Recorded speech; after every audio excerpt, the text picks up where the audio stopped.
உங்களுக்கு தெரிய வேண்டிய விஷயம் உங்களுக்கு என்ன தேவை. நிறைய பேர்கிட்ட என்ன தேவைன்னு கேட்டால், எனக்கு நிறையா பணம் இருந்தால் நல்லா இருக்குங்க, எனக்கு வந்து நிம்மதியாக இருக்கணுங்க வாழ்க்கை, எனக்கு சந்தோஷமாக இருக்கணுங்க வாழ்க்கை, எனக்கு என்னங்க தேவை, எனக்கு எதுவும் தேவையில்லை, ஒரு அப்படியே காடு வாங்குது வீடு போகுது, எப்போயாவது கூப்பிட்டா அப்படியே போயிடலான்னு தான் தோணுது. இந்த மாதிரி பொதுவாக சொல்கிறாங்க. இந்த மாதிரி பொதுவாக சொல்லக்கூடாது. எது வேணுமோ அதை தெளிவாக கேட்க வேண்டும். இப்போ உதாரணத்துக்கு நீங்கள் இப்போ ஒரு மளிகை கடைக்கு போகிறீங்க, ஒரு வெல்லம் வாங்க போகிறீங்கன்னு வச்சுக்கோங்களேன். வெல்லம் ஒரு 1/2 கிலோ வாங்க போகிறீங்க. எவ்வளோ குவான்டிட்டி 1/2 கிலோன்னு தெளிவாக இருக்கீங்க. வெல்லம் தான் வாங்க போகிறீங்கன்னு தெரியும். தெளிவாக போய் கடையில் போய் நீங்கள் என்ன கேட்பீங்க? எனக்கு வந்து சர்க்கரை வேணாம், எனக்கு வந்து பருப்பு வேணாம், எனக்கு அரிசி வேணான்னு கேட்பீங்களா? இல்லை எனக்கு வெல்லம் வேணும்னு நீங்கள் கேட்பீங்களா?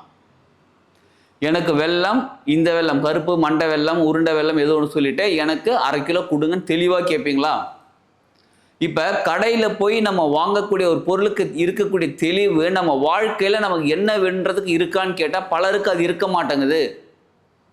உங்களுக்கு என்னதான் வேணும்னு கேட்டால் இந்த மாதிரி பொதுவாக தான் சொல்கிறாங்க. நீங்கள் கடையில் போயிட்டு இப்போ ஹோட்டலில் போய் சாப்பிட்றீங்கன்னு வச்சுக்கோங்களேன். ஹோட்டலில் போய் சாப்பிட்றீங்க, உட்காந்துறீங்க, டேபிளில் உட்காந்துறீங்க, சர்வர் வரார், சார் உங்களுக்கு என்ன வேணும்? ஏதாவது கொண்டு வந்து கொடுப்பா, வயிறு ஃபுல்லாகட்டும், சாப்பிட்ணும், அதான் ஏதாவது கொண்டு வந்து கொடுப்பா.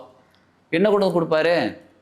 சார் உங்களுக்கு என்ன வேணும்னு மெனு கார்டை கையில் கொண்டு வந்து கொடுப்பாரு. இதை பார்த்துட்டு நீங்கள் என்ன வேணும்னு சொல்லுங்கம்மா. மெனு கார்டை பார்த்துட்டு ஓகே ஏதாவது கொண்டு வந்து கூட அப்படின்னா என்ன கொடுப்பாரு? ஒன்றும் கொடுக்க மாட்டாங்க, ஒன்றும் கிடைக்காது.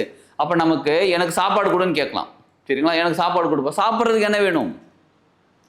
இட்லி இருக்குது, தோசை இருக்குது, பிரேக்ஃபாஸ்ட் உட்காரணும், இட்லி இருக்குது, தோசை இருக்குது, பூரி இருக்குது, பொங்கலுக்கு வரிசை மெனு சொல்லுவார். அந்த மெனுவில் நம்ம ஏதாவது ஒன்று செலக்ட் பண்ணி சொன்னால் தான் நமக்கு அது கிடைக்கும். புரியுதுங்களா? அதே மாதிரி வாழ்க்கையில் உங்களுக்கு பணம் எல்லாருக்கும் தேவைப்படுகிறது. எவ்வளோ பணம் வேணும், எவ்வளோ நாளுக்குள்ளே வேணும், எப்போ வேணும், எதற்காக வேணும், இவ்வளோ தெளிவு உங்ககிட்ட இருக்கணும்.